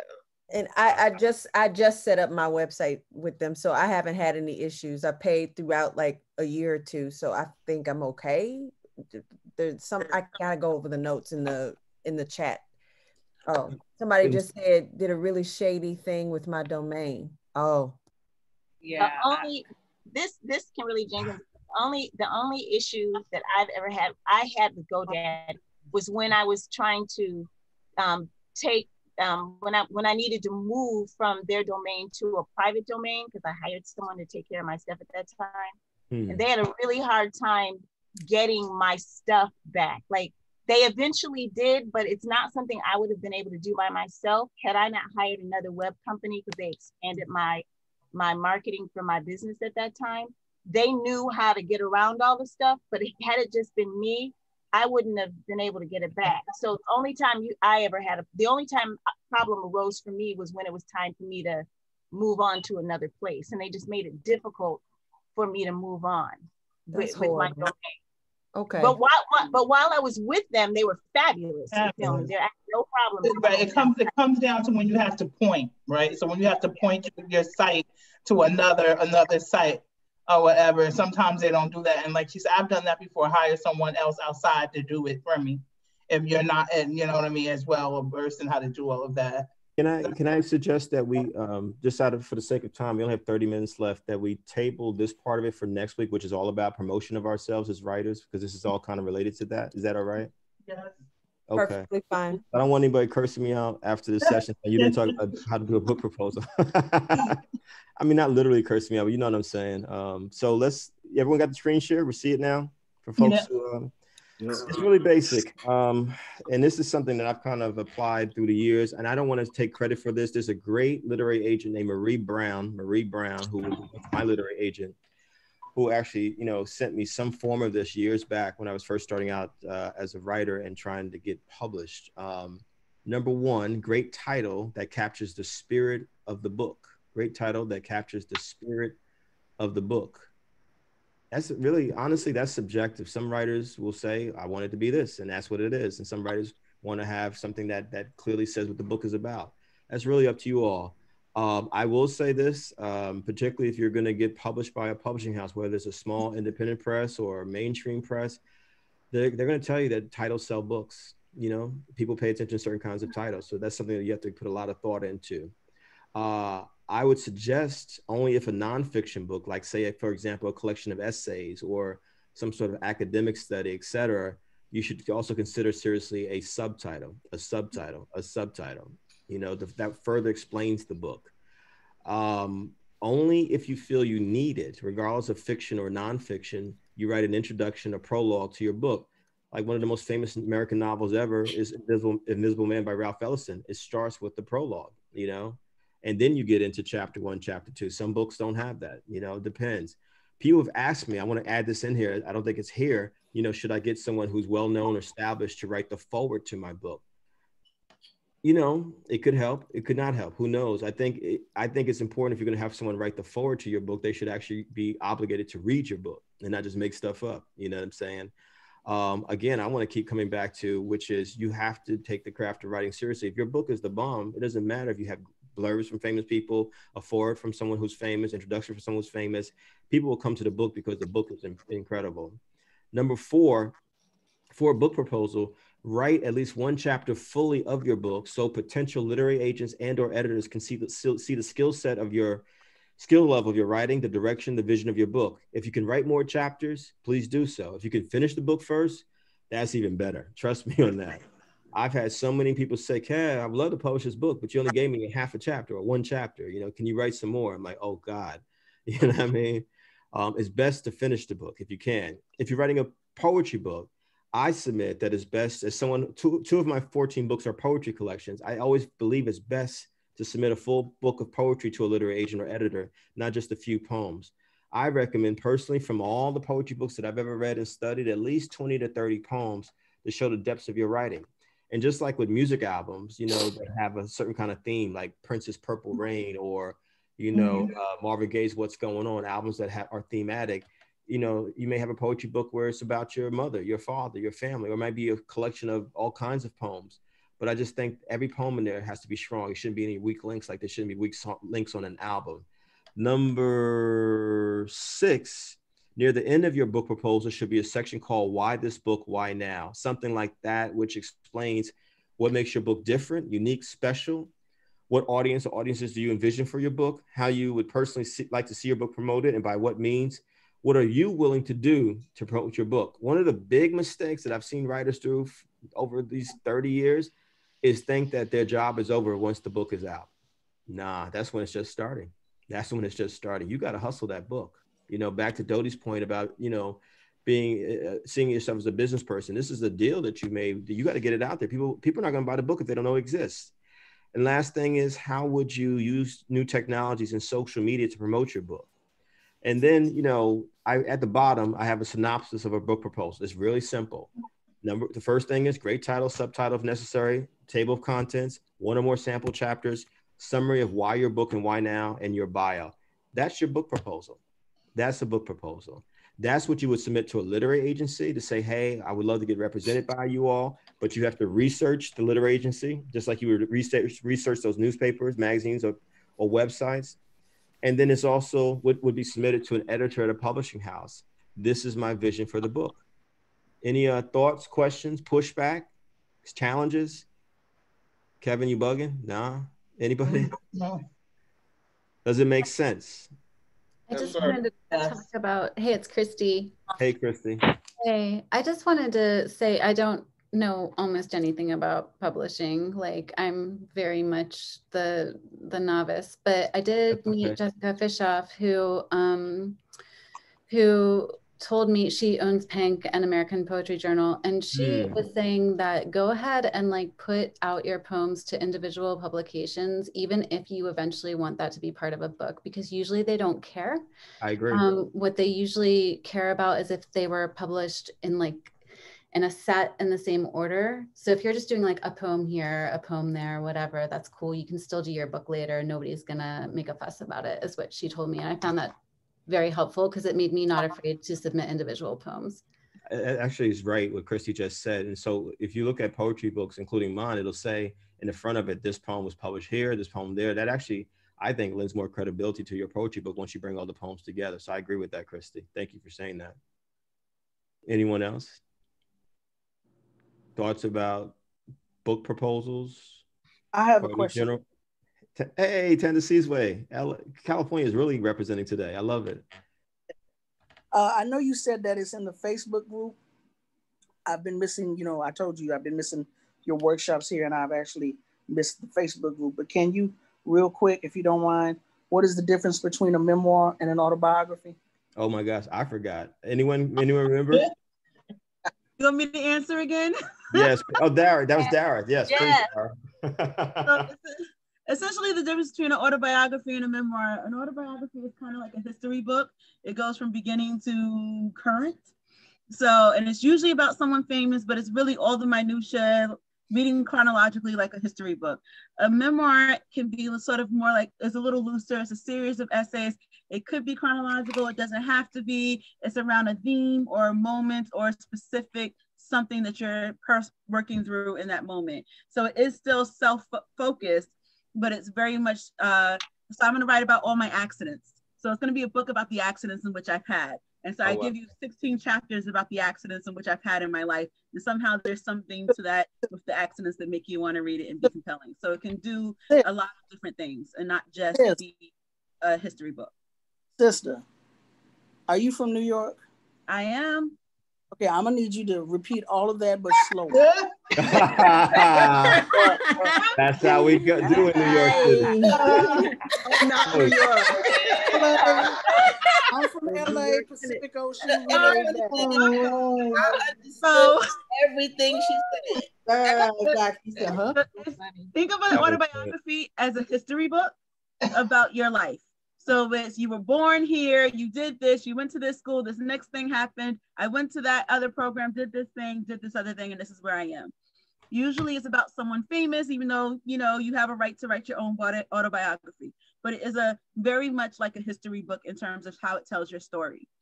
A memoir is more like, think of it more like a series of essays in which you work around a specific theme, a specific moment, a specific part of your life, and not your entire life. So I just use the example of a book about my accidents. Say I'm accident prone. So then my entire book would be about how I survived 20 different accidents, because I've written 20 different chapters about different accidents in my life. Wow. And so that's the book. That's the concept. It's about, I'm not telling you about my school moments unless it was an accident during that. I'm not telling you about my parents unless they're feeding into how I got into this accident. I'm not telling you about my whole lineage. I'm not telling you about the moment I was born unless I was born in an accident. I'm sort of keeping that theme of accidents going through. So it's more of a concept. It can be chronological. You can bend time a little bit. You can start with a current accident and go, but it was like this accident when I was younger. And then your next chapter can be before that time period of the first chapter. So it can just sort of jump in order, where your autobiography literally is, think about any history book. It starts at the beginning, it goes until now. Thank you. Yeah, I mean, I would add something else about memoir is that you're focusing on an event, on experience, to bring out some kind of universal truth that relates to, that everyone can relate to. So it's your reflection and thoughts about an event that happened, not so much a description of the event itself. Today, let me ask, people are asking, can we please post into the, sorry, can we get rid of the screen share then? Sorry, can we get rid of the screen share? Thank you for saying that, Sadea. And someone asked, what about writing contests? I feel the same way about writing contests as I feel about newspapers, magazines, websites. Make sure, do your due diligence, your research, and make sure that they're actually reputable writing contests. Let's just don't send stuff in blindly, particularly since a lot of writing contests actually ask for an entry fee for that contest. So just be mindful of it. Do you know folks who've actually been a part of that writing contest, Because again, there's scammers out there. Kevin, yes. Can I just say something? Yes. Hi there. Like, I think I mentioned to somebody once before, for me personally, the only writing contest I will enter is Writer's Digest. They've been around for like forever. Yep. And I just feel that, yes, there's an entry fee, and yes, it's gone up.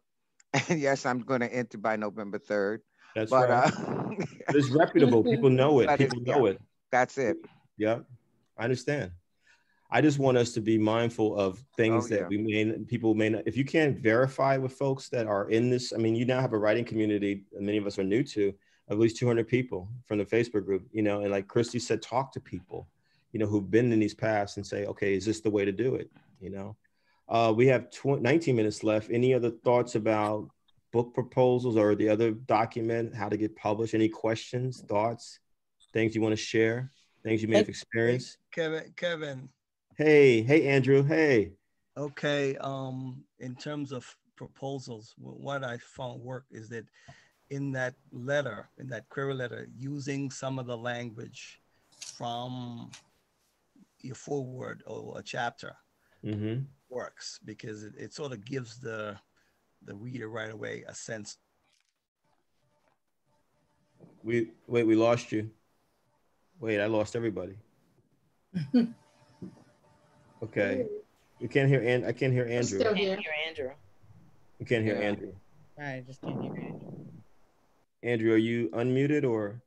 Okay. For some reason, my internet started acting up. Okay. But what I was saying is that, just using some of the language from the actual work. Yes. Is better than trying to sound polite.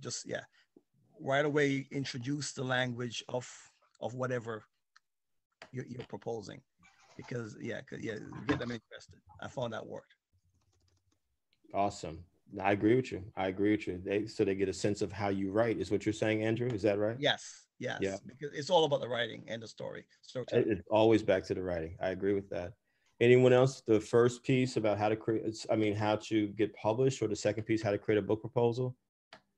Hi, this is Reagan again. Reagan.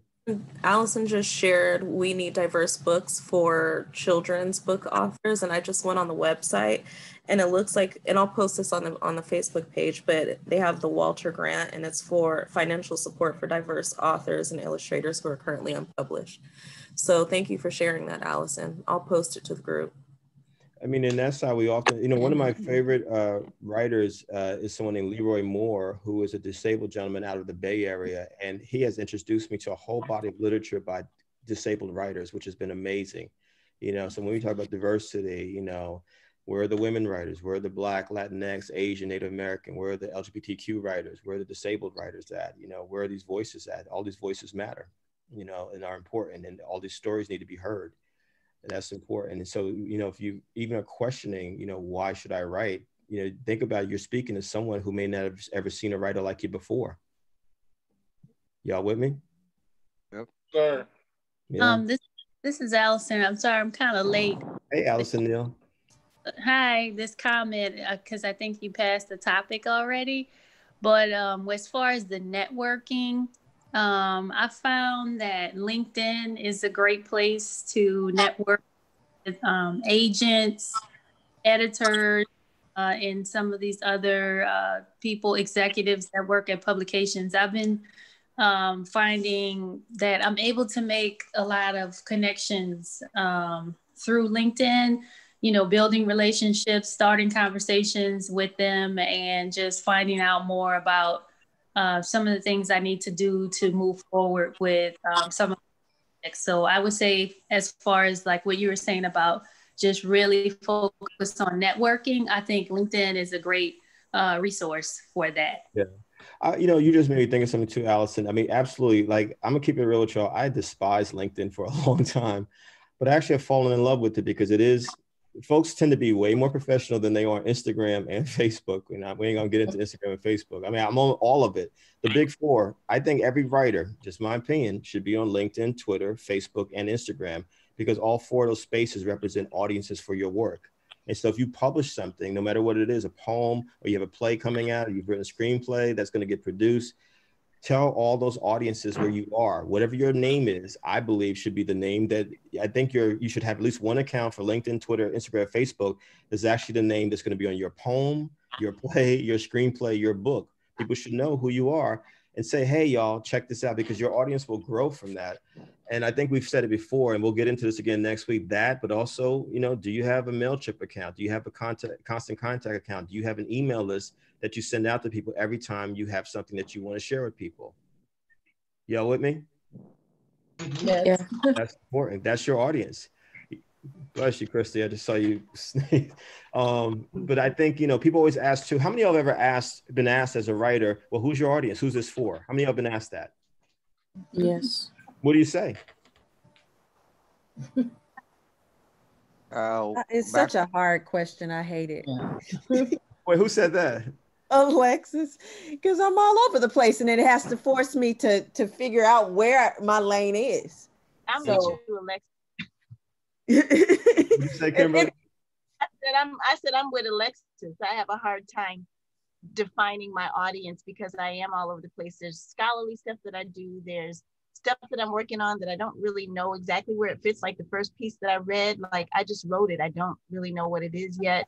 And I have a whole bunch of unfinished pieces and half finished pieces. And I get anxious when people are like, well, what is that? Well, decide who your audience is for first. And it almost makes me freeze because I'm like, I don't even know what this is yet. So I don't know. How do you feel about that, Kimberly, and everyone else? I mean, this is for you, Kimberly, and everyone else. How do you feel when someone says you decide who your audience is before you write something? How does it make you feel? Stressed. It made me stressed. I heard you. Exactly. I don't ever think about that. I know, yeah, it's me again. I knew who my audience was only because I had read a book, excuse me, by, I think it was John Sanford, and he had made a Minneapolis cop rich and by doing board games. So it was very honest. And my thought immediately was, why can't I have a cop in New York be female, Black, and lesbian? So that way I knew, and it's carried over to my science fiction stories because it's the same characters and she's been a rebel all her life. So that was my goal. I knew, so I just say mine is for cosmic women, women who are strong, want to be strong. That's right. Understand strength. I love it. For me, that was easy, but it's not necessarily that easy to do. Right. So depend on what it is, though. Who's speaking? This is Tara. I'm sorry. This is Tara. Yeah. Go right ahead, Tara. Your audience. Tara, did she freeze? Oh, she froze. Yeah. There you go, Tara. I can hear you, Tara. I'm sorry. Does it depend on what it is that you're writing each time? That's a good question. You know, let me respond like this, Tara. And this is, I'm looking at the chat room now. Dodie made a good point. She said, to date, my A to Q, for whom do you write? I mostly write for entrepreneurs, solopreneurs, most often recent. Sounds like she writes for a lot of business folks. So that's targeted writing, that's specific writing. But then someone said, Candace said, frustrated because sometimes I just want to write. I think we should just write. I actually answer the question this way. If I write for whoever wants to read my work. That's the way I feel about it. Whoever wants to read the work, and you promote it out there. Dodie says, I find it easy to write for a particular audience as I do with other constraints like deadline, word count. I like creating within sandbox walls, lest the sand just flow unfettered. Every writer is different. That's Dodie's way of doing it, which I support, because some writers if you're a sports writer, you're going to write about sports. Am I right, y'all? Yeah. You know, if you're a music critic, you're going to write about music. And then there are writers who are kind of like, well, I'm not writing for just this particular audience. I want to write something that comes from my heart, my soul, whatever that may be, a poem, science fiction, Lujara, you know, cosmic women, Lujara, which can mean all kinds of folks, you know. So Kevin, I was going to say, because we've talked about this a lot, about writing for ourselves. Yeah. Right. And all of us have different things that we write. May they be for healing. So if we're writing for healing, well, I'm writing for that person who needs healing. That's the way I look at it, right? Yeah. I write because I want to inform. So I'm looking to inform my audience, people that look like me, people that are me. So that's where my writing comes from. So because we write for ourselves, I don't see anything wrong with saying, for people like me, this is for myself, and someone else is out there who needs this healing just like I needed that healing. Let me push back, not on you, Jerome, but just to everyone. Just got to throw this out there because I keep thinking about Toni Morrison as you were speaking, Jerome. You know, say if you're a woman or a person of color or a member of the LGBTQ plus community or a disabled person, should you be centering people in your writing that you're trying to talk to or talk about? Just asking. Does that make sense, y'all? You know what I mean? Yeah. Like if you're challenging sexism or racism, homophobia or transphobia, whatever it is, do you center those folks in your writings, or do you just tell your story and hope people get it? I try to do that as a songwriter, and then like if I'm trying to write something that sounds R&B, it sounds way alternative. And then I meet somebody and they're like, oh, what kind of music do you write? And then I have to stop and think, well, with this one song, with this one EP, I tried to make it sound R&B. I don't know what to tell them. Will they listen to R&B if I tell them? Because, you know, it's a Black genre. And then I don't necessarily sound it. So it's all of that. And then I've got an idea for a couple of songs.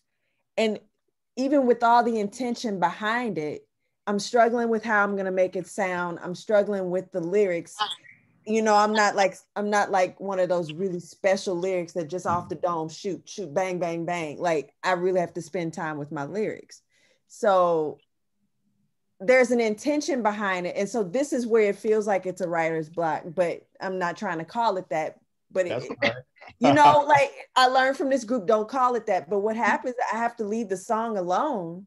And then I come back, like I have lyrics that I wrote from 2011 that I didn't release into a song until this year. So it was like, I hate that part of my process. So especially when it comes to the music, I'm like, I don't know what to tell you guys, but this is what I did. And then with other writing ideas that are not music, I don't. I mean, this is for Alexis, this is for you, but this is really for all of us as writers. Do y'all realize that if a Prince, Nina Simone, Bob Dylan, Joni Mitchell, a few folks came along in these times, they would say to them, y'all need to pick a category of music that you're gonna be in. Yeah. Think about that. And so say that again. I said, if a Prince, Nina Simone, Bob Dylan, Joni Mitchell, artists like that, even the Beatles, heck, the Isley Brothers, I can go down a list of folks who are just kind of all over the map. You know what I mean? Someone would say to them, you need to pick a genre of music that you are doing. My response is, I write what I feel. It's like any other kind of creative person. I write what I feel. You know what I mean? And you write it from your soul. The audience will, just like the money will come, the audience will come if you do what you feel. You tell your truths. You tell the truth of how you see the world. Be it, if you're Lajara, you tell it through science fiction. You tell it through these cosmic women. You know, if you're Godara, you say it through your poetry, but you have to say it. You know, you got to, I mean, what does Shakespeare say? To thine own self be true. That's for writers, y'all. That's for writers. To thine own self be true. Yeah. People will come. Kevin, NPR had a really good feature last week about a writer who lives either someplace in the Northeast, but she writes for singers in Nashville. Oh, wow. Really good. And just Google NPR songwriter Nashville, because it was a really good piece. And you know, she doesn't live in Nashville, but she writes for people who sing country.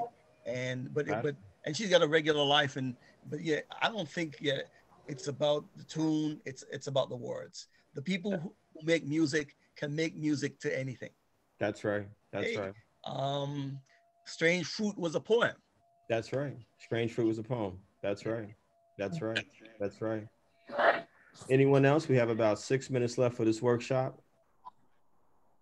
This is Allison. I definitely agree about just getting to the core of the writing, because I just finished up a blog series on healing professionals, and before I started, I was actually talking to a friend. She's of a different nationality, and I was just expressing to her my should I write it just for a general audience, or should I really write it to gear towards Black people? And because I wanted other cultures to read it and understand, and also gain some of the tips, about how we can heal during these times. And she was saying, as an Asian person, she said, no, just write it, for your audience, your community, for Black people, and other people will read it. And she was right. I mean, once I started putting it out there, other people from different nationalities were reading it and saying, I know this is not targeted to me, but I'm still getting a lot out of it. So I think just being yourself, being authentic, and just, like you said, sharing your truth. Everyone can share in what you're saying because of the human experience. So that's what I kind of experienced with just having those thoughts about the audience. Wow. Thank you, Allison. Anyone else? We have about 4 minutes left. I want to definitely save a minute for just closing out a breathing exercise meditation. I will just add to what Allison said. Hey, Dara. Yep. Cool glasses, by the way. Cool glasses. Thank you. I switch them up frequently. They all the prescription, but I switch them up frequently. I can't see either. I wear contacts and glasses. I got it. But like I'm a poet. I'm self-published, or I published a couple of books already. And I started getting mad at myself because I realized all my books are very Black focused, but they're always to white people. And It was fine though, because I'm getting white people to learn about what it means to be Black, and Black people are reading it and getting it. They're feeling seen and known because we're all feeling the same thing, right? So it doesn't matter who your audience is. People who want to learn or want to share or commiserate will gravitate to your writing no matter where you're going. But I didn't realize it until I looked at like the body of my work, and I was like, wow, I keep telling white people off a lot. Okay. That's where it's going. But like white people, like I had a reading and there were more white people in the room than Black people, because they were like, well, we need to listen to these voices. So you have no idea who is going to be impacted. But I've had Black friends who are like, I'm not alone after reading my work. So you just, you write for who you're writing, however you're writing, and the people will come to it. That's right. That's right. And I mean, and you know, the reality is, y'all, is if we haven't learned nothing else in 2020, all of these hateful, violent divisions that we see, people are doing themselves a disservice by not, one, knowing who they are, no matter who they are. There are multiple identities. And number two, you're doing yourself a disservice by not having the courage, as Bell Hooks has said many times, to cross cultural boundaries. And I think one of the gifts of being a writer, a creative, which is what we all are, is that I almost feel like out of necessity, we have to know about different things and different types of people, including ourselves, you know, because how can you really write if you're not really participating in the human experience? You could do it, but it'll be very limited. You know what I'm saying? Mad limited. So anyone else anything else? If someone wants to add, for those who came late, we're going to do the promoting ourselves workshop next week. And then we're going to do 3 additional workshops in November, every Tuesday, except for Election Day, because we all agreed a week ago, folks is going to be smoking weed, drinking liquor, whatever they got to do to get through Election Day. You know what I'm saying? I'm just repeating what I've heard. I'm just saying. I'm going to be drunk and wasted. You going to be lit? You think you're going to be lit? I'm going to be drunk as hell is what's going to happen. Well, we're going to be really lit if homeboy, I ain't even going to say it. Tall glass of wine. Let's, unless anyone else has anything else to add, I pray that we covered as much as possible tonight between how to publish a book. You have an outline for how to do a book proposal, and we have a lot of talking points on how to do a pitch, and we also created together how to do a pitch, email or letter. So is everyone cool? Everyone cool for tonight? Yes. So, all right. And I'm so happy it's still light out in California. This is the beauty of it. Let's close our eyes and just. Oh, it's so warm. It's so bright. It is bright. Let's bring in some positive energy through our noses. Breathe in. Close our eyes. Let's trust each other. Breathe out through our mouths. In again. Out. 2 more. In. Out. And 1 big one in together. In. Out. Push it out hard. Just open your eyes slowly when you're ready. I love all of y'all. Been a blessing again. Wow. And it's not going to end. Like I said, we'll do next week. Then we'll do 3 in November. And we got the Facebook group, Forever Ever. Can we say Forever Ever? Forever. Enjoy California, Kevin. No, thank you. I'm here working. I'm actually working on writing projects out here. So wish me some luck, y'all.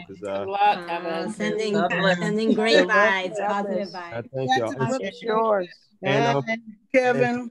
See you next week. I'll see you next Tuesday. I'll be back. I'll be back on the East Coast. Y'all have a blessed day. And let's talk in the Facebook group, and we'll share everything in the Facebook group as always. Okay. Thank you.